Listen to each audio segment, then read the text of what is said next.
Okay, so I just want to give a basic tweening tutorial on a light motion. Anyway, so I was just I just started, so I already did some of it. But yeah, just remember that you need an extra piece to be your green screen. You need a background. That's the only thing I'm gonna say. So you want to import them in order of in order from bottom to top. So you're gonna do the bottom arm. So you have to do the hair first, and then the bottom arm. And then you use chroma key to green screen everything. So you're just gonna repeat that with pretty much everything. And then I like to pile the body parts over here for when I put them together. But yeah, so you just want to import everything in order, and then make sure everything is chroma keyed right, so you can't see any of the green screen, since that can mess up pretty much everything. Well, it's not very visually appealing, and it also makes sometimes parts of your little tweening animation visible, like it makes some of them invisible if you import it into other apps, like CapCut. Okay, so yeah, you just do that. So it goes in order of hair, back arm, shoulder, back arm, hand, body, back arm, front arm, shoulder, front hand, and then head. And then that's my non-complex one, so just have arm movement. But you will want to split the body more if you're gonna include leg movement or other hair, like the front hair moving. Okay, I'm just gonna pause it here and skip to the next part. Okay, once you have everything all imported, you're gonna want to put everything together. So again, I would just pile the pieces over here and start with the I don't know why that's doing that, and start with the body. So I just kind of move it downwards, and then I do the head.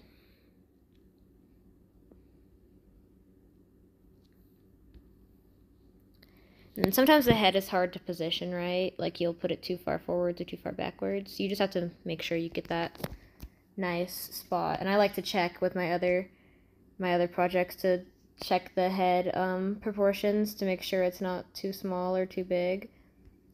So then you're gonna do the hair, which you obviously just attach to the head. That's not that complicated. And then you'll do the arms. Make sure you proportion these right. Which you can actually, hold on, let me crop that. You can actually hide the head for this if the hair gets in the way by pressing the little eyeball button in the side. So, yeah. So you get one arm, and then you'll get the hand on that same arm, and just make sure they line up in terms of the outlines. That's good enough. I'm gonna rotate the arms later, so I'll adjust a little bit more. But yeah. So yeah, I'm just gonna speed this part up.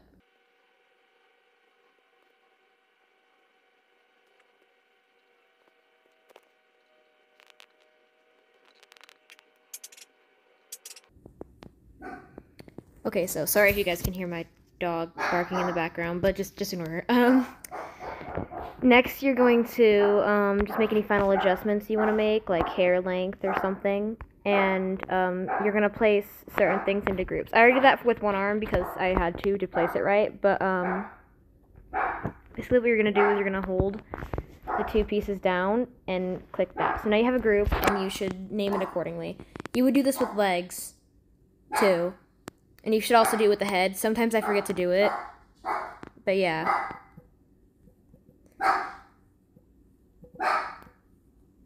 So, then again, do it with the head.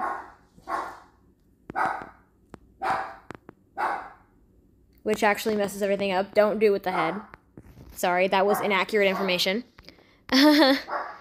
Next, just drag everything so that it is the right amount of time. So that your clip isn't too short or too long. You need to go check, but I already know how long my clip needs to be, but you should probably go check before just doing a random time. Sometimes it's difficult to do it perfectly, but yeah, just try your best. Just make sure everything's even, or else you'll have pieces left. As you can see, I didn't green screen the hair very well, but that's okay since it's not above everything, so you don't really need to mess with the green screen settings of the hair.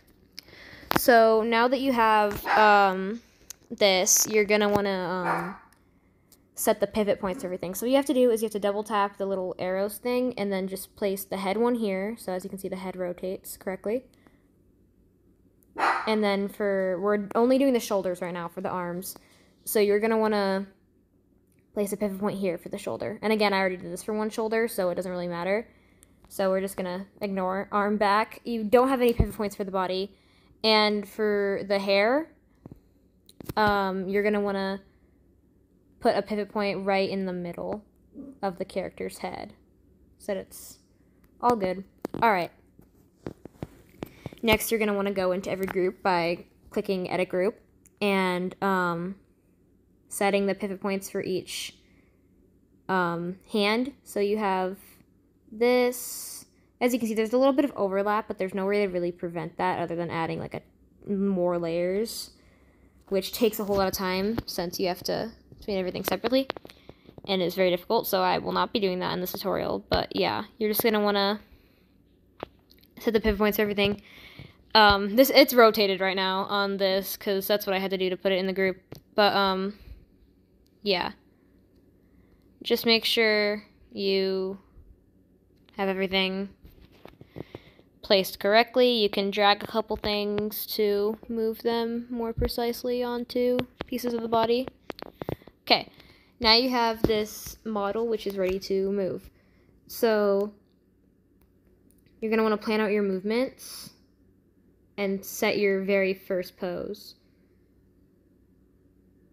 So I'm going to move this arm since this is what I want to have, because this is just my first pose. So this isn't any movement yet. This is just what I want to do with the pose. So in order to move this bottom arm, you're going to have to go into here and move it. And just kind of, oops, and then just kind of go back and forth to see if it actually works or not. So here you have your base pose, like I said. And this is just static. And so then you're going to plan out your first movement. So I personally like to think of the sound that I'm doing it to in my head. So, yeah. So place your first keyframe and then go to where you need to be at.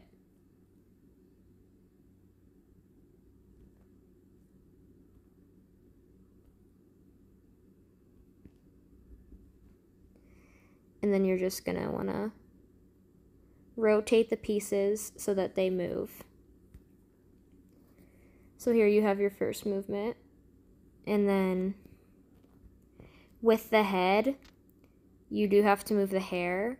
So I like to move the hair by rotating it as well as just like moving it.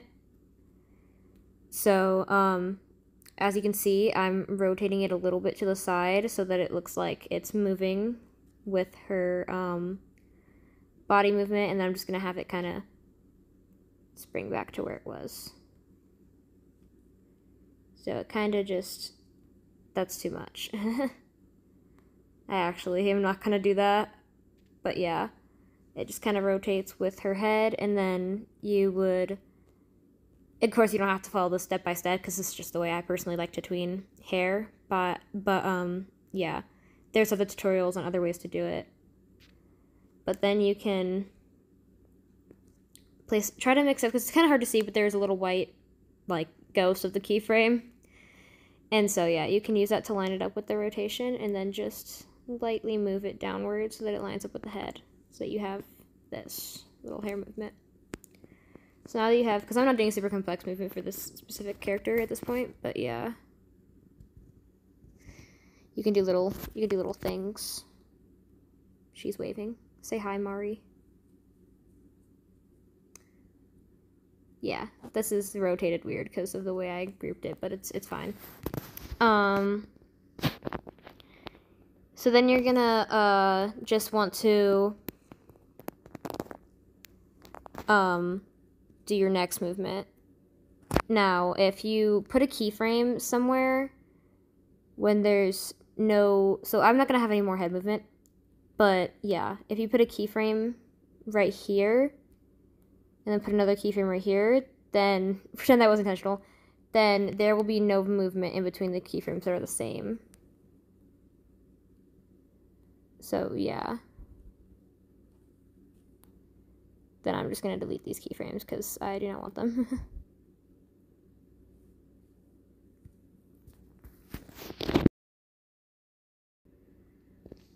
So what I'm going to do is I'm going to go to here, about here is where I'm going to put the movement. And I'm going to put a keyframe and then rotate it to how much I want. Obviously this is just, again, just tweening how it is. Which actually, I messed that up. Don't rotate this at all. Just leave it. And then you go to where you want your tweening to stop and just kind of do that. So yeah, there's your little movement. Now next, in order to edit the group, you want to place it like just right on the keyframe. And then click edit group so that it's on the same point. And then you can put a keyframe and then you can rotate. Well, I wouldn't actually rotate that there. I would not press undo. I'm struggling a little bit. Just pretend you didn't see that. And then I would go into the group and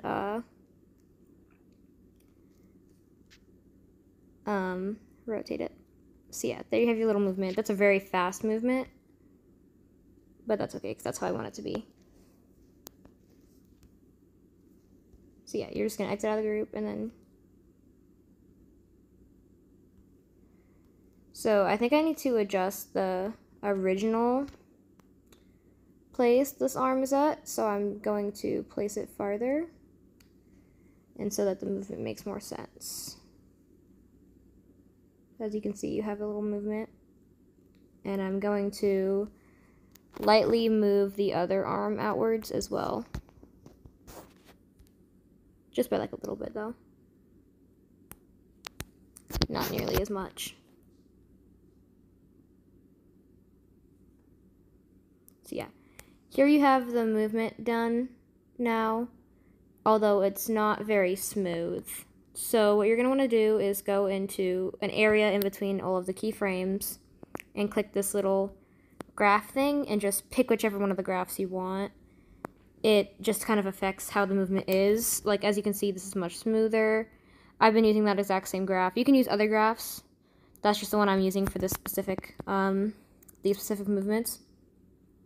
But yeah, you're going to want to put a graph on every single movement. Well, you don't have to. Some movements are not done with graphs because they look better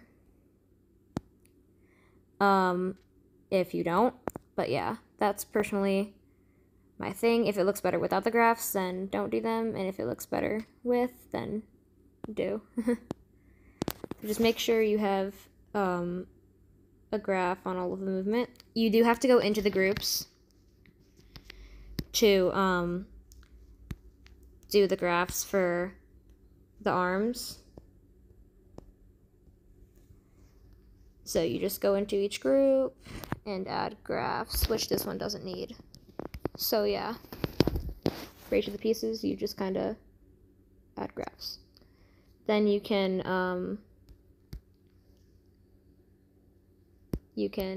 name the project, which I don't know why it's not letting me. But yeah, you can make it longer too, just so that you have like a little cutoff point. I want to make sure I have enough time so that my animation isn't too short. That is something you want to make sure you have, because then you have to go and retween everything after you do it. So yeah, here you have that. that little movement.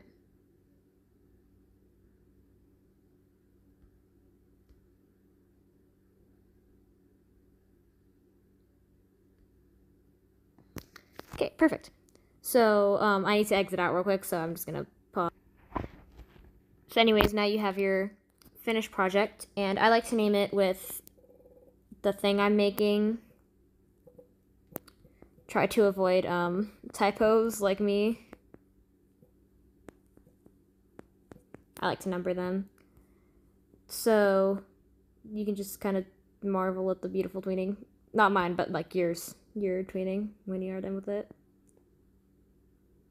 I don't know why CapCut keeps blurring it like that, but this is CapCut, a light motion. But yeah, just again, make sure you have that nice cutoff point, but then everything needs to still be at the same time, because if it's not, then you will have stuff disappear too early, and it kind of breaks the immersion. Another thing is if you want a character to be slightly transparent, you want to still tween the character when the body parts are not transparent, and then add it later, because otherwise you can see stuff that you would normally want to cover up during tweening. So yeah, next you're going to press this thing at the top and export. Just kind of export the video, and you want to click the save button or else it won't be in your thing, in your gallery. Other apps, when you export things, don't necessarily make you save them, but this one does. So yeah, that's the end of the tutorial.